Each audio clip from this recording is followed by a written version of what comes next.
everybody, I'm Johnny Torres. Welcome to the Yard Sign. We got a special edition today. We are talking to not only one of our elected representatives here in the state of Florida, but also a candidate for Congress and someone I'm proud to call a friend.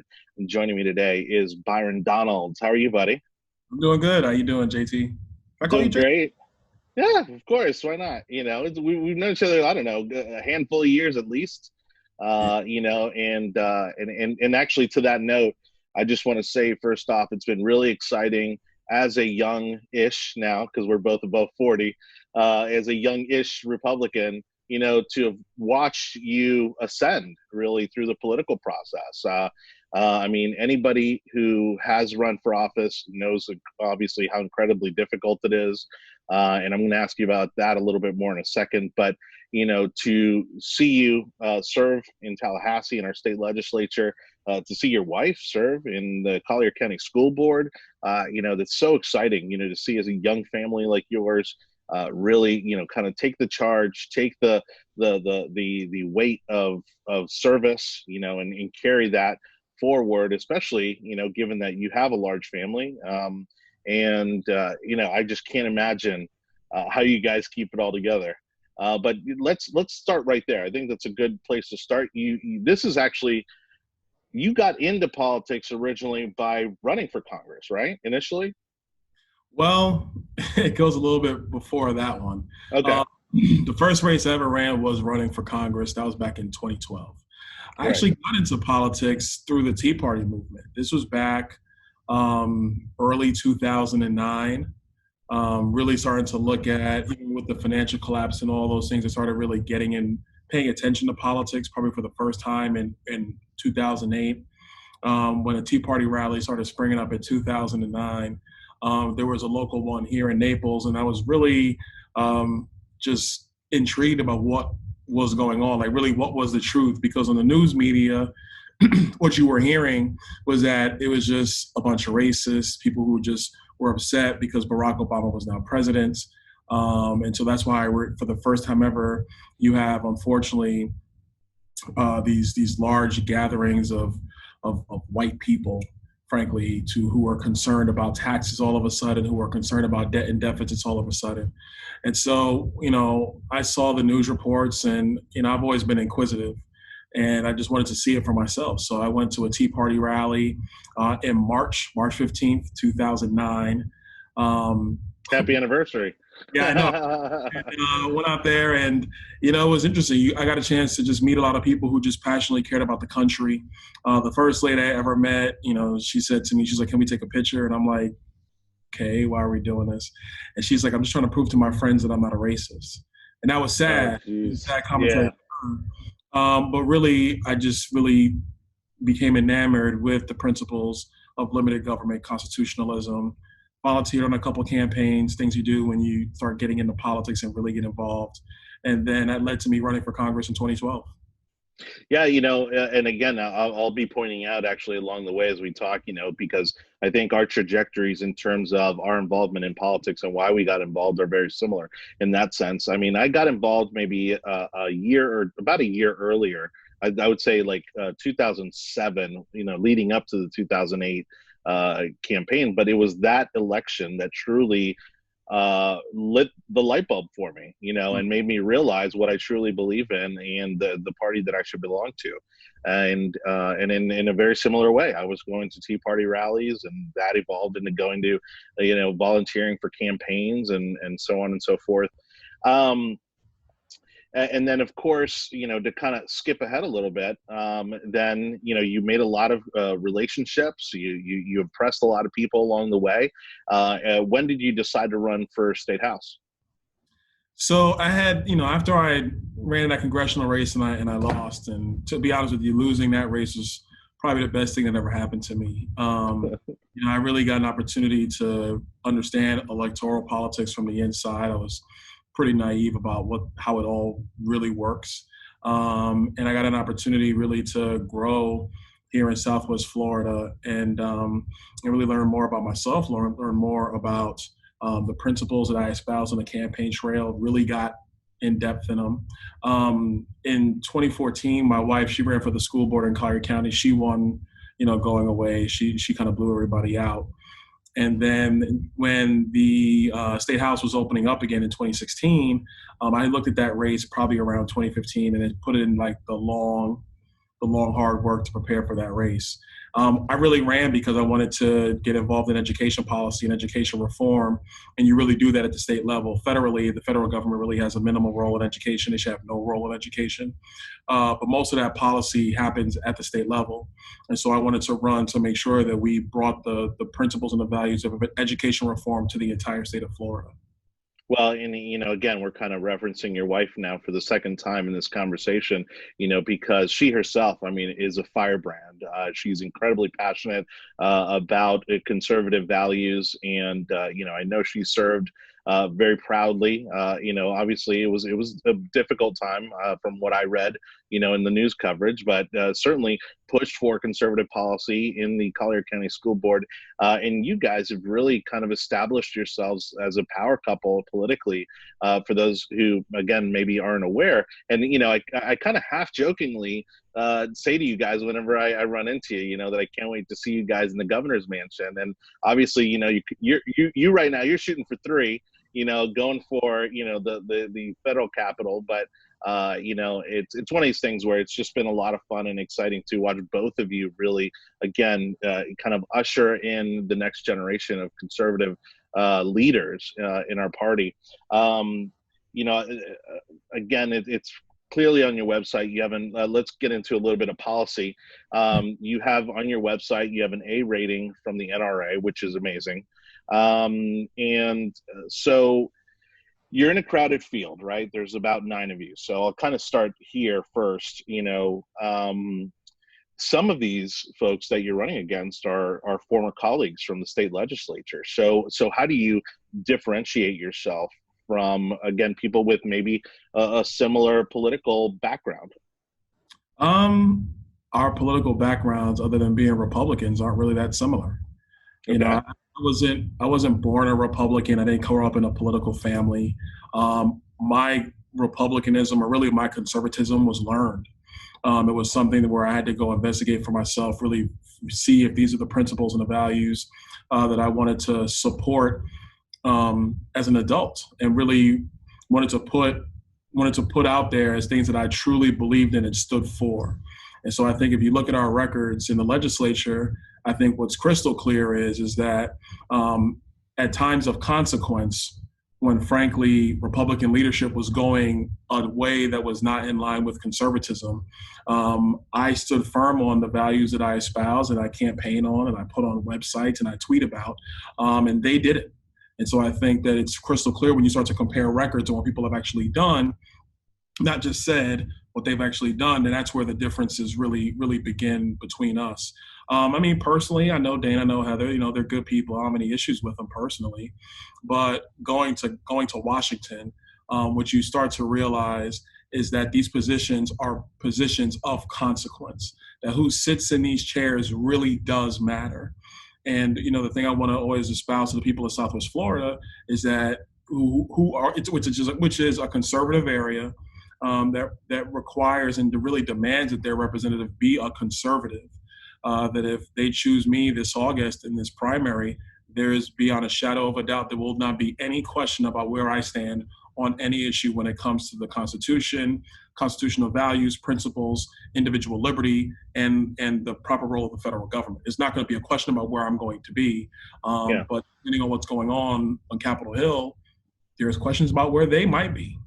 Sure. Well, and again, so to kind of touch back and, here's a very specific question, if you will, to touch on a policy issue. And I'm not a policy hawk, so, but this one really stands out to me because, again, you have an A rating from the NRA. And one of the things that the president was able to do quite quietly, I would say, is the passing of the ban on bump stocks. And again, you're hardcore, and I don't know how deep, how passionate you are about guns, but I have friends that are incredibly passionate about guns, and they saw that as an infringement on their Second Amendment. How did you feel about that? And had you been in Congress, what would you have done about that particular issue? Well, I would have voted against it. I would have tried to get that out of there as best as I could. You realize that, when you're elected, when you're in the Capitol, there's yes and no. There's really no in between. Mm-hmm. So you can work on bills, and look, I've been in committees where you'll move a bill along because you're trying to give that bill and that idea a chance to really mature, come together. But when it comes time to voting on the floor, you get a choice. It's yes or no. And, something like that, I would have been a no. I already know that because I was a no. So I would have been a no here. But I think those are things where you really try to talk to the president, talk to legislative leadership, try to explain the best way you can and try to influence that policy. But at the end of the day, you got to represent your district. You got to represent the people you promise to serve, not just all the people of your district, but you also got to stand firm on the values that you espoused when you ran. And so I don't really know another way to be. That's how I am, and that's how I would have handled it. Now, one of the issues that I don't think, we talk enough about as a party, I would say, is income disparity, right? And again, both of us come from minority families. We're minorities within a largely Caucasian party. And I've done Hispanic outreach for the Republican Party, something that I love doing. I was very passionate about, and it was a lot of fun, to take that, that responsibility and flip people's voter registrations. And again, we're obviously in the unique position to do so. And so, again, because I still think that there is plenty of room for growth. What has been your message, in the Black community about conservatism and the Republican Party and why you should serve in Congress? Actually, that conservatism is the home for all people. I think that if you look at Black Americans in our time here, when we were slaves, we fought for freedom. During Reconstruction, we fought for freedom and equality. During Jim Crow and segregation, we voted for freedom and equality and just the right to just be protected. What we've never wanted was overbearing government. Overbearing government's actually the thing that really shackled us and imprisoned us. Overbearing government is the thing that kept us down and kept burdens on us. Jim Crow laws are are forms of overburdensome government. And so when I talk with Black voters, the thing I talk about is that really individual liberty, a limited government, is the thing that has provided our people the most and the broadest elements of freedom and opportunity that we've ever had in America. And so it does not make sense to vote down the path of ideology that puts more control and more hands and more control into the federal government, even when they're going to promise you, well, we're going to make a little carve out for your race or your socioeconomic background. What you really want is a free and open society where everybody has the ability to rise and fall on their own merit. And I think that's a message that's actually resounding more and more. I think that there are more Black voters who are becoming open to that message because, quite frankly, they've seen the promises from the Democrat Party for the last 100 years, and not much has changed at all in the lives and the plight of Black people in America. So I think we're at an interesting time here in our politics where I think Black voters would be open to really hearing and listening to a message of real conservatism, of true freedom and true individual liberty. And, that when I talk about policy with Black voters, that's really what I talk about. Well, and, you mentioned it right out of the gate on this question, which was that, our party really from its inception has always stood for freedom. And what I think a lot of people, regardless of your race, hopefully realize, and it's the message that I think we continually try to get across, is that depending on the federal government for any type of assistance, especially long term, is a form of enslavement. It's a form of entrapment. It's something it's a cycle, right? Because it encourages you to remain dependent. It's designed to keep you dependent on the government and to allow them to dictate a lot of your life choices. Well, I think even if you look at what's going on right now with coronavirus, government shutdowns of quote unquote non-essential business. I still don't even know what that means. You guys might be way smarter than me because last time I checked, every business was essential because it provides product and opportunity for people to acquire product, for people to work and have a career, for owners to make money and live their best lives. But that being said, what we're seeing as a backdrop is the true failure of socialism and the Bernie Sanders model. And it's not just Bernie Sanders, it's Joe Biden. If you talk to him without a television camera stuck in his face, and he's going to be really honest with you about what he thinks America should be doing. What we're watching is the failure of that kind of model. Our economy cannot be sustained by federal spending, cannot be sustained by governmental rules. The only thing that sustains the American economy, which unfortunately now 25 million Americans, if not more at the time we're talking, have lost their jobs. The only thing that can sustain that is free enterprise and capitalism with rules. Don't get me wrong, there are rules to the road in capitalism. Sure, yeah. Countries and industries, just like there's rules to the roads in any game you play, whether it's football, basketball, baseball. There are essential rules that are necessary for that industry and for that economic system. But government is not the arbiter of fair. Government can't be the arbiter of wages. Government can't be the arbiter of how you're going to make your living or maintain your lifestyle. That's something that has to be done through a voluntary system of choices and transactions, which is what our economy is. And so what we're seeing in the coronavirus world is that government cannot respond nearly fast enough, nearly nimble enough, provide enough capital, and make sure that people are getting the necessary product and be able to make the necessary decisions for their individual lives at the speed and on the scale that people need in order to be successful. So this whole backdrop especially for a country our size. It's the test case for why you have to have a capitalist free enterprise system. Because if we decided to follow the Joe Bidens, the Amy Klobuchars, the Bernie Sanders, the, oh goodness, Elizabeth Warrens of the world, if we follow their mentality, they will be too slow and too bureaucratic and frankly playing too much politics to take care of the lives of the American people. The American people need to do that for themselves, and free enterprise allows us to do that. Well, and again, you touched on something I was also going to ask you about in regards to freedom, government overreach, and this coronavirus situation we find ourselves in. Here in Tampa, where this show originates from, we were successful in stopping the first stay-at-home order, not successful in stopping the second one. We even got as far as a curfew and a mask mandate, but fortunately, the curfew was rescinded within 48 hours, and the mask mandate never saw the light of day. So the people spoke out and pushed back and realized, okay, you've gone too far. You were credited with leading the way on getting Collier County really to kind of hit the brakes on a stay-at-home order in your community. Give me some background on why you felt it was so important to do that, and how have things kind of evolved there over the past number of weeks that we've been dealing with this?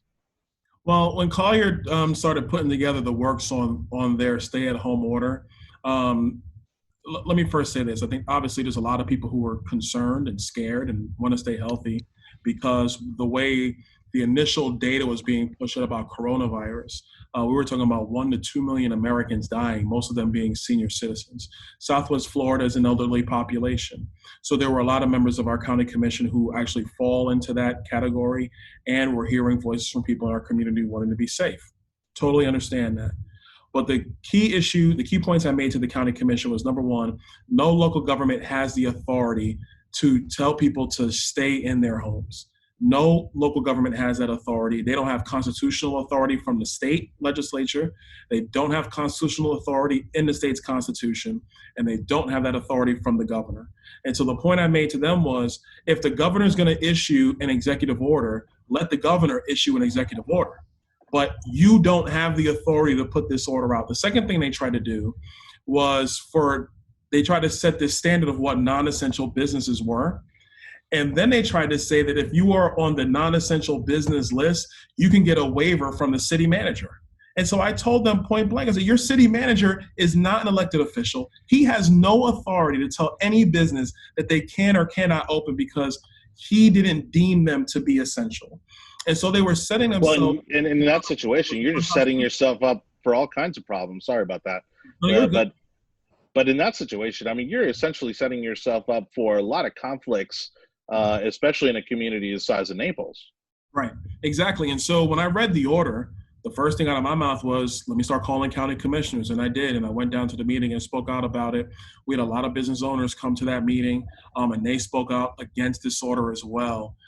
Because I understand, being an elected official myself, I understand when tragedy strikes, you want to feel like you're doing the best thing to keep people safe. And even one of our commissioners said we have a duty to keep our citizens safe. And I had to remind them, though, your first duty is to uphold the Constitution. Your second duty is to make sure that you don't breach the limits of your power. And then within that framework, then you have a responsibility for public safety. And I totally understand that responsibility, but I think it was more important to remind them of the limits of their power. And if Collier County was going to go down that line, that had to be because the governor, through all of his research, through his evidence, his evidential findings, made a decision that not just in Collier County, but across the entire state of Florida, under his authorized authority in an emergency situation, that he can put that issue out. And that's why we defeated it here in Collier County, and they haven't come back with a new one. Yeah, no, I mean, that's, it's fantastic. And, unfortunately here in Tampa, the city is being run by a mayor who is a former police chief, and so I think instinctively, like, her solution to getting everybody to cooperate is to essentially lock them up, right? Mm-hmm. It's like, stay in your house, don't go anywhere, don't do anything. And again, she wasn't successful the first time, but a lot of people were saying that may be a little bit of political theater, and that in reality it was setting itself up for the second vote, which again passed, with flying colors. But man, did they get a backlash when they went ahead and implemented this 9 p.m. curfew, especially when everybody's been following the guidelines. I mean, there's no reason why you have to tell people to stay in your house at 10 o'clock when everything's closing at 10 o'clock right now anyways. And you talked about, what is an essential business.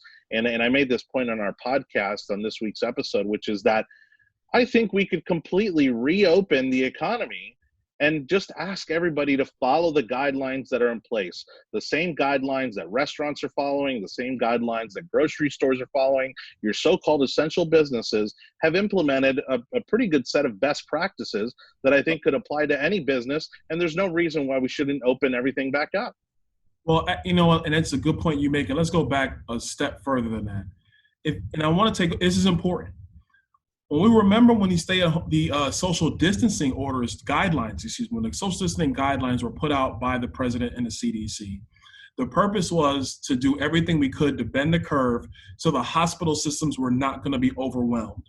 And there will be too many acute cases of COVID-19, and there weren't going to be enough hospital beds for all the people who would have gotten sick. Well, what we've seen through the data is that none of that has happened. Through the data, what we've seen is that Florida has more than enough hospital beds right now at what's supposed to be our peak time, and to also deal with anybody else who might get sick. That was the purpose of the initial social distancing guideline. It was not to just completely lock down the economy.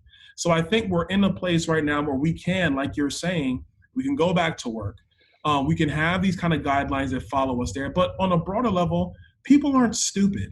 And I think, unfortunately, what I find in government with my colleagues who think that just passing law and passing ordinance is the way you solve everything and fix everything, is that I don't think there's enough respect for the intelligence of the people, of citizens, that who know and are well aware at this point of what's going on with coronavirus in the United States. I don't think people are going to be rushing out, frankly, without masks, without gloves, sitting in packed out parks or basketball arenas or football stadiums right now. I don't think the people are ready to do that. And if you talk to business owners are understanding that people aren't ready to do that. I think that everybody wants to get out of their house, but they want to do it in a safe way. And what's standing in the way, unfortunately, is politics. And what's standing in the way, unfortunately, are health concerns. And what's standing in the way, most importantly of all, are elected officials, mostly governors and some mayors and some members of city council who are not constitutionally minded, who don't have a respect for individual liberty and basic constitutional rights. And they would rather govern by control as opposed to govern by consent of the governed. Well, Byron, this is now thanks to our friends at BizPack Review and Conservative News Today, a national program, and so again, you being a candidate for Congress, nobody wants to be considered a rubber stamp, right, for the president, but we want to be supportive of the president and his policies. We talked about the bump stock ban. Before we get into obviously where there may be some differentiating opinions or positions from what's currently going on in DC.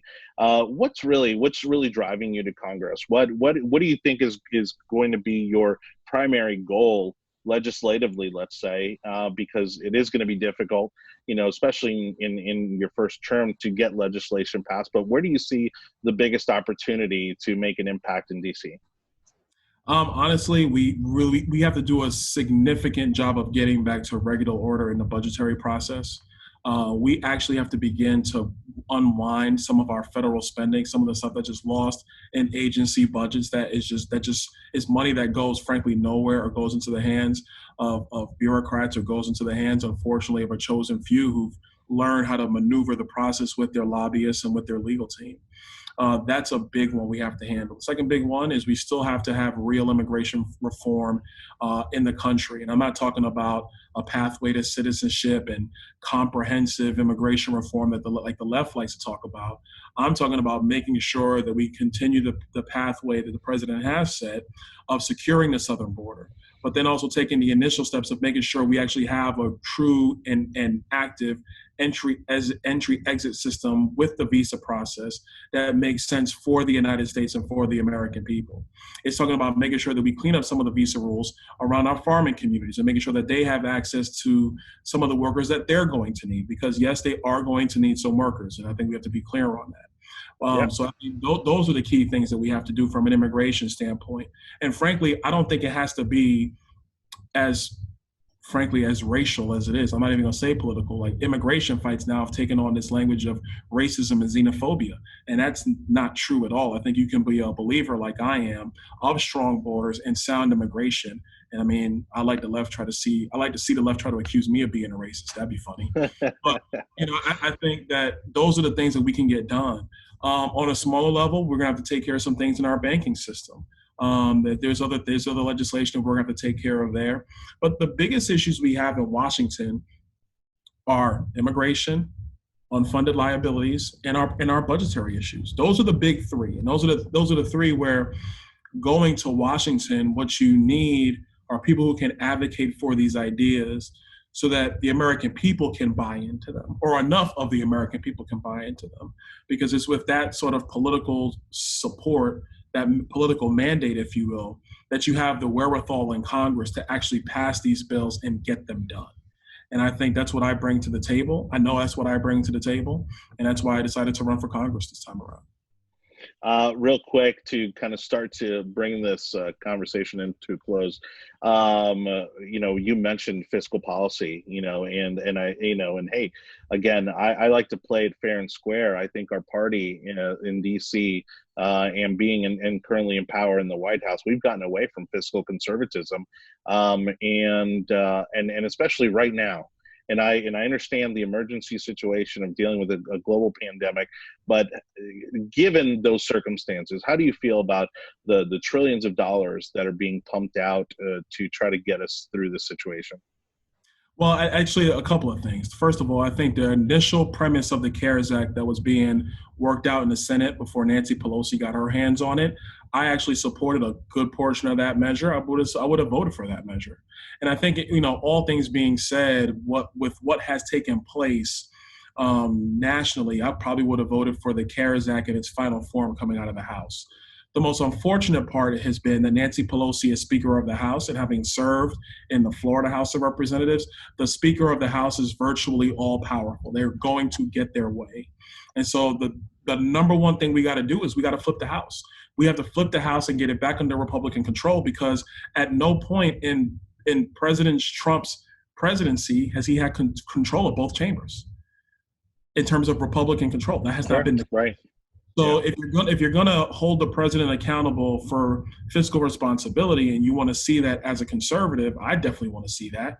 We have to actually control the House of Representatives, where all spending bills originate, and that is simply not the case. And Nancy Pelosi has used her time as Speaker of the House specifically to make sure that nothing else gets done except trying to erode this president and make sure that he's a one-term president. So I think what we got to do is we got to get back to Republican control. The second thing we got to do after that is, like I said, we got to return to regular order. We actually have to start digging into the federal budget, because with what we're doing with spending here in the CARES Act, with what we're doing right now, and I misspoke about Republican control in the House. I'm sorry. I know Nancy Pelosi took over in the midterms, but with what's happening right now, yes, the American people needed help. Yes, businesses needed help, not because of some fault of the economy, but because of decisions by governors to shut down their states. It is without question. And so because of that decision, government does have a responsibility, like we have to do with the Everglades, because the government screwed that up too, to come in and provide assistance. What we should never have done is given money to the Kennedy Center and all that other stuff. But that's only because Nancy Pelosi is Speaker of the House. And there's not one vote in Congress is not going to be enough to sway that, unless you're going to get Democrat members to flip against her, and that just simply wasn't going to happen.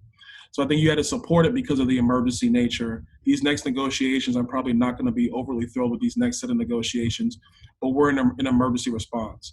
What comes after this are going to be some of the critical things that I talked about.